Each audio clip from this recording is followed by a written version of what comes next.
Баршаңызға сәлем. Біздің каналымызға қош келдіңіздер. Видеоларымызды жоғалтып алмас үшін каналға тіркеліп, колокольчикті басуды ұмытпаңыздар. Бүгін біз сіздерге осындай жұқа болып және күшті болып шығатын ажурный блинчиктердің рецептісімен бөліскіміз келеді. Ол үшін бізге тереңдеу миска, ұн, сүт, қант, қопсытқыш, ванильді қант, жұмыртқа және венчик қажет болады.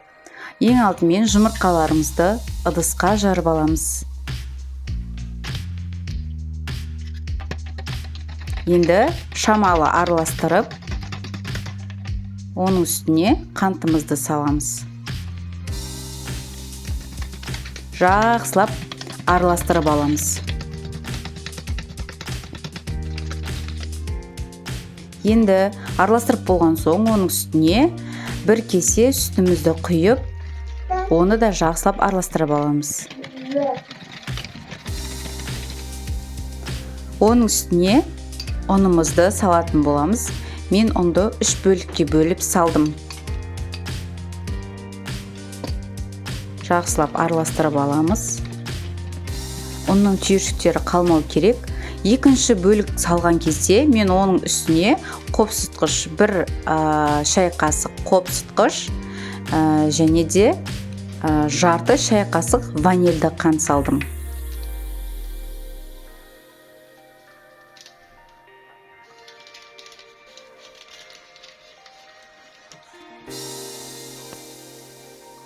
Енді барлығын жақсылап араластырамыз. Жаңағы айтқандай, ұнның түйіршіктері қалмау керек. Міне осылай жан-жақтағы ұндардың бәрін жинап алып, жақсылап араластырамыз. Міне үшінші бөлікті салдық және оны да жақсылап араластыру керек. Осындай қоюлау масса шығу керек.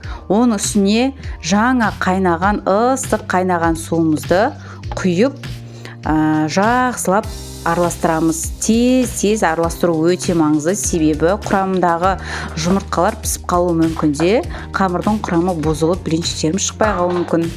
Енді 2 ас қасық сұйық майымызды құямыз да араластырып аламыз. Осымен біздің қамырымыз дайын. Енді блинчиктерді пісіреміз. Осындай консистенция шығу керек. Тавамыздың астын қатты отқа қойып қыздырып аламыз. Оның үстіне шамалы май тамызып, жақсылап майлап шығамыз. Міне қызған тавамыздың үстіне осылай айналдыра отырып, қамырымызды құямыз. Байқасаңыздар, біздің қамырымыздың бетіне осындай майда тесіктер пайда болды. Ол біздің ажурный блинчиктерімізге тән қасиет. Осылай екі бетіне аударып, екінші бетінде қызартып пісіріп аламыз дағыны тәрелкемізге қоямыз. Дәл осылай қалған қамырымызды да пісіріп алатын боламыз.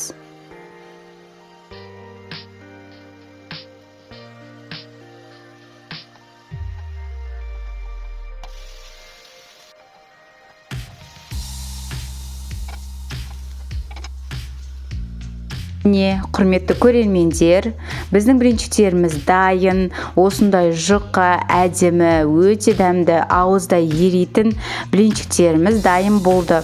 Дәл осы рецептпен өздеріңіздің жақындарыңызға дайындап берулеріңізді сұраймын. Ұнайтынына еш күмәнім жоқ. Егер видеоны соңына дейін қарасаңыздар, видеоны бағалап, лайк басып, комментария қалдырып, және де өз жақындарыңызбен бөлісулеріңізді сұраймын. Сіздердің қолдауларыңыз біздің каналдың дамуына үлкен үлес қосатынын ұмытпаңыздар.